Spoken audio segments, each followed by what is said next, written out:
আসসালামু আলাইকুম রহমতুল্লাহ বরকাত। শেখ ভালো আছেন? জি ভাই বলেন।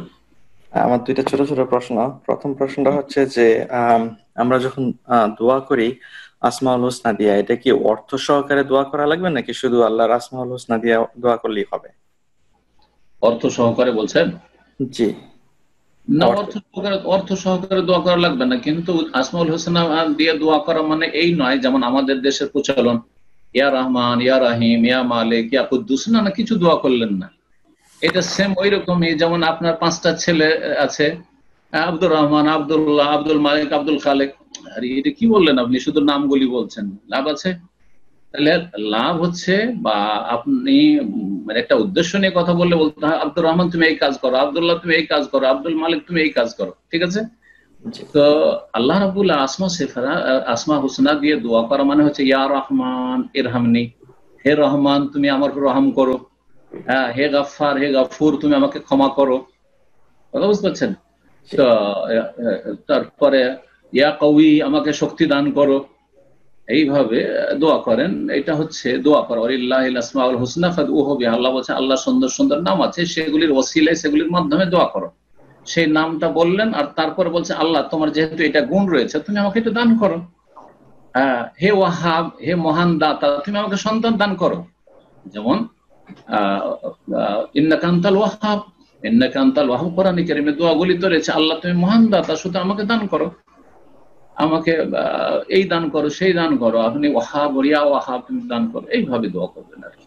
জি। জি, আচ্ছা। দ্বিতীয় প্রশ্নটা হচ্ছে যে আমি তো ইয়াং, তো আমার উপরে হজ ফরজ হয়ে আছে। যদি এখন আহ, 2-1 বছর পরে করার ইন্টেনশন থাকে, যদি এর ভিতরে মারা যায়, তাহলে কি ফরজ তরক করা হবে নাকি?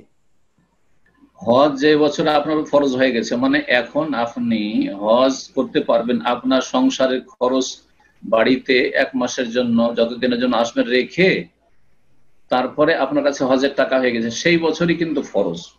সেই বছর যদি আপনার আইনগত কোনো বাধা না থাকে, যেমন এই বছর বাধা আছে আসতে পারবেন না, কোনো গুনাহ হবে না ইনশাআল্লাহ, কিন্তু যখন কোনো বাধা নেই আসতে পারবেন, তারপর ভাবছেন যে না আমি 2-3 বছর পর যাব।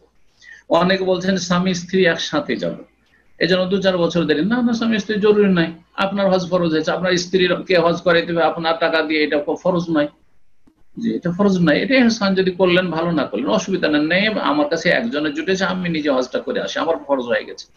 আমার বাপকে নিয়ে হজ করো, না না আপনার টাকা দিয়ে আপনার হজ ফরজ হয়েছে। অনেকে কিন্তু নিজে হজ না করে আমার বাবাকে আগে হজ করাবো, আরে ভাই আপনার টাকা দিয়ে আপনার বাবার হজ ফরজ হয়নি, আপনার হজ ফরজ হয়েছে।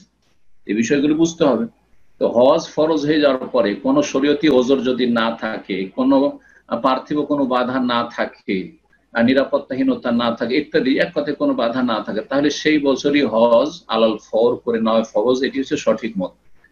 যদি বিলম্ব করে আর হজ না করতে সক্ষম হয় তাহলে গুনাহগার হবে। এই জন্য আল্লাহ না করে যদি মারা যায় অথবা মাজুর অক্ষম হয়ে যায় স্থায়ী, তাহলে হজ্জে বদল করে তবে বদলি হজ করিয়ে দিতে হবে, না হলে সে দায় মুক্ত হতে পারবে না। জি। এটি হচ্ছে এই ক্ষেত্রে সঠিক মত।